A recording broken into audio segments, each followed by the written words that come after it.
សម្ដេចគតិសង្ឃបណ្ឌិតម៉ែនសំអនអញ្ជើញបួងសួងសូមសេចក្តីសុខសន្តិភាពជូនជាតិនិងប្រសិទ្ធពរជ័យដល់កងទ័ពជួរមុខនៅខេត្តសៀមរាបសម្ដេចគតិសង្ឃបណ្ឌិតម៉ែនសំអនឧត្តមប្រឹក្សាផ្ទាល់ព្រះមហាក្សត្រនិងជាតំណាងរាស្ត្រមណ្ឌលខេត្តស្វាយរៀងនៅថ្ងៃទី18ខែឧសភាឆ្នាំ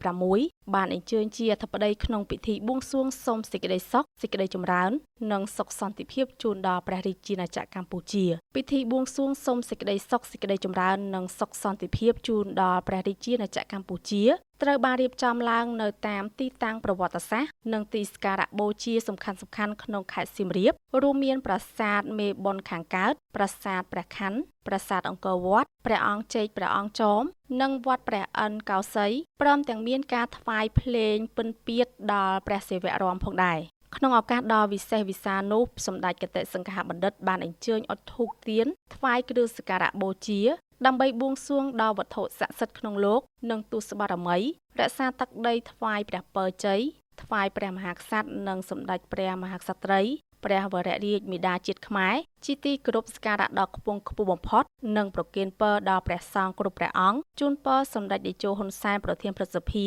សម្ដេចគតិប្រិយបណ្ឌិតបូរនីហ៊ុនសែនសម្ដេចមហាបវរធិបតីហ៊ុនម៉ាណែតនាយករដ្ឋមន្ត្រីលោកជំទាវបណ្ឌិតពេជ្រច័ន្ទមនីហ៊ុនម៉ាណែតព្រមទាំងថ្នាក់ដឹកនាំមន្ត្រីរាជការនិងប្រជាពលរដ្ឋទូទាំងប្រទេសឲ្យជួបតែសេចក្តីសុខចម្រើនជាមួយគ្នានេះសម្ដេចក៏បានប្រសិទ្ធពរដល់កងទ័ពជួរមុខដែលកំពុងឈរជើងការពារទឹកដីនិងបួងសួងសូមសេចក្តីសុខឲ្យប្រទេសជាតិសូមឲ្យកម្ពុជាជៀសផុតពីជំងឺឧបទ្រពចង្រៃនានាជៀសផុតពីគ្រោះធម្មជាតិព្រមទាំងទទួលបាននូវកំណើនភ្ញៀវទេសចរនិងសេដ្ឋកិច្ចរីកចម្រើនខ្លាំងក្លាសូមបញ្ជាក់ផងដែរថាការប្រារព្ធពិធីនេះមិនត្រឹមតែជាការគោរពដឹងគុណចំពោះម្ចាស់ទឹកម្ចាស់ដីទេវតារក្សាលោកនិងបុព្វបុរសខ្មែរគ្រប់ជំនាន់ដែលជាអត្តសញ្ញាណជាតិនិងប្រពៃណីដ៏ផូរផង់ប៉ុណ្ណោះទេប៉ុន្តែថែមទាំងជាការចូលរួមចំណែកផ្សព្វផ្សាយពីវប្បធម៌និងស្ថាបត្យកម្មខ្មែរទៅកាន់ពិភពលោកដើម្បីទាក់ទាញភ្ញៀវទេសចរជាតិនិងអន្តរជាតិឲ្យមកកម្សាន្តនៅប្រទេសកម្ពុជា